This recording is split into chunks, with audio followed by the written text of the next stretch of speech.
So today I wanted to talk about an issue that I had relating to how to address, um, dealing with people. And so growing up Muslim in Florida, I had a different understanding of, kind of how to do things versus other people, including my peers. Um, and still, I think, you know, I wouldn't say I was popular, but I wouldn't say I was a complete outcast in high school. And I generally think people did respect me.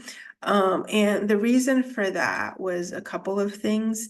The first one was that I didn't really talk much, but when I did, I was somewhat, they thought it would be important. In fact, when I ran for student government, people voted for me just because it was the first time they had ever heard me speak before, and they thought maybe I should know what I'm doing. And number two, I used to write for the campus newspaper, the high school newspaper. And so I was first, when you first get onto a newspaper, you basically have to write whatever they tell you to write. And so the first thing that I was told to write about, I covered sports because all the other people on the newspaper staff were nerdy like me, but they didn't have any interest in sports. But I did because I was like a big sports fan. And so if I didn't like somebody, uh, I would just kind of write somewhat negatively about their athletic performance, as well as how it contributed to the team. And so a lot of these people who were involved in sports, and would basically be nice to me so I could write well about their athletic performance. And so I did that for a year. And then I got put into like different features the next year.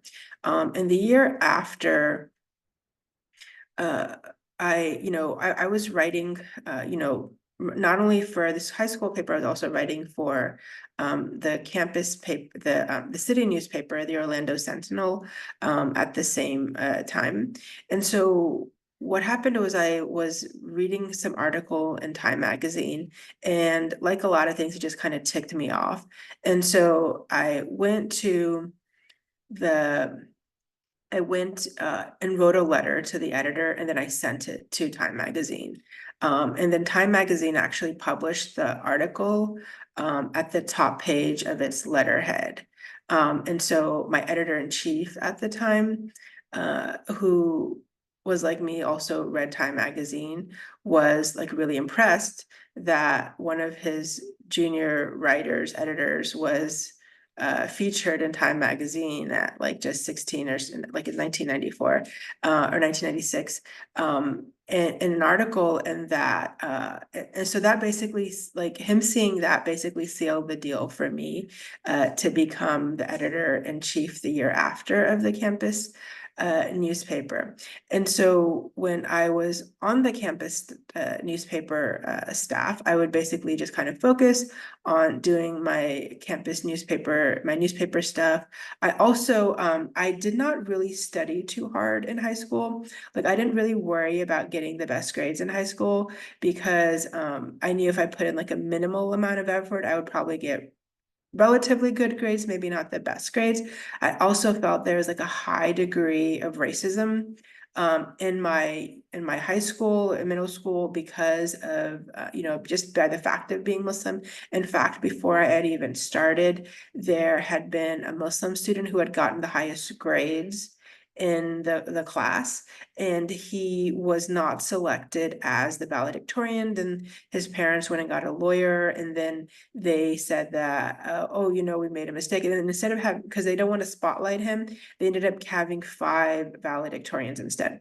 So from the moment like, even though I was like, didn't have started school at the time, like that was kind of, I walked into that. So I knew that there really would be no point in me trying to be valedictorian of the school, of my class, because even if I got the best grades, like there would be like certain subjectivities that would exist that would prevent me, and kind of could dock points from me. And so I really didn't put that much effort into it.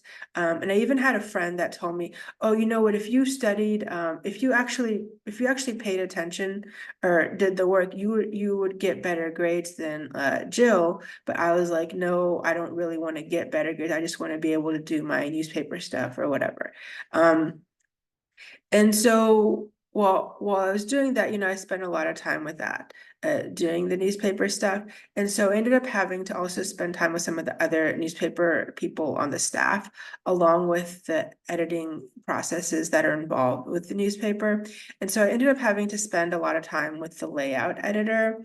Um, and so even though I had like a reputation for not wanting to do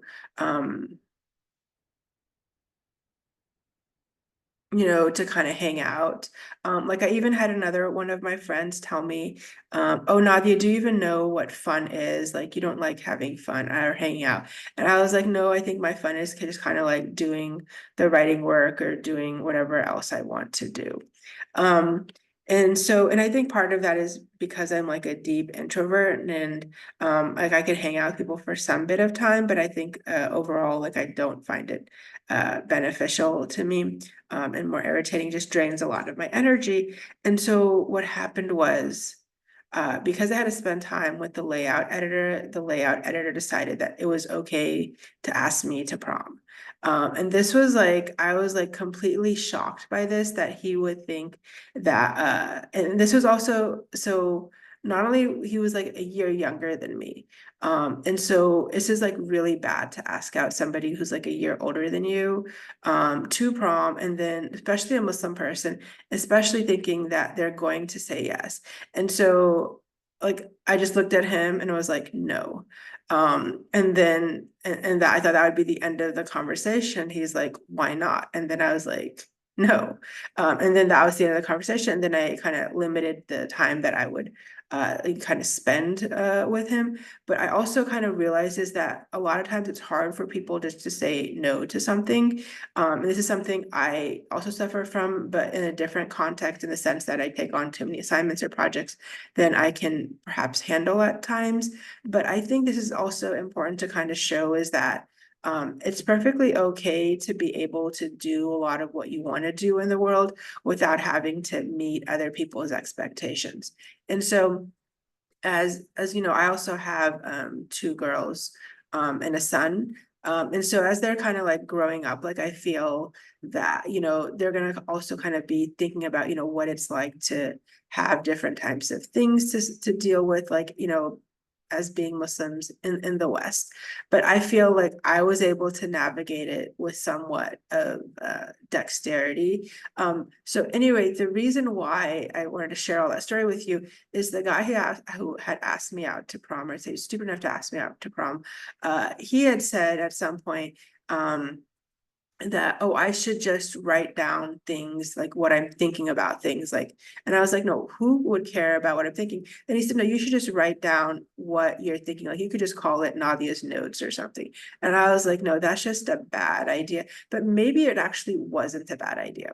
But I think that's kind of the reason I'm sharing this story with you, is to maybe sometimes other people can kind of give you a better sense of how to do and respond to situations than yourself.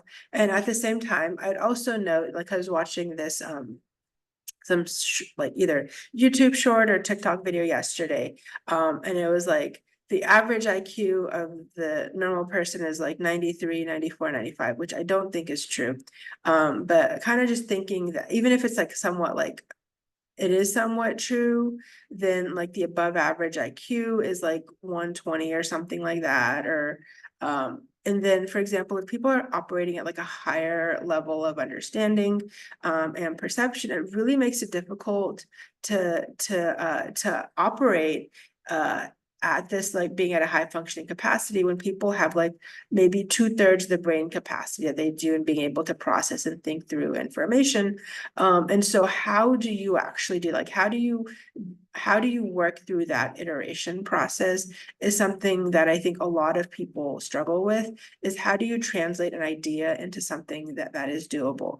And so that's something, as a law professor, I've really kind of witnessed, and where I think I've been able to kind of see where students who may think they're not as capable may actually just need somewhat of a push with being able to do that. And so that's where I think you can kind of make a lot of developments.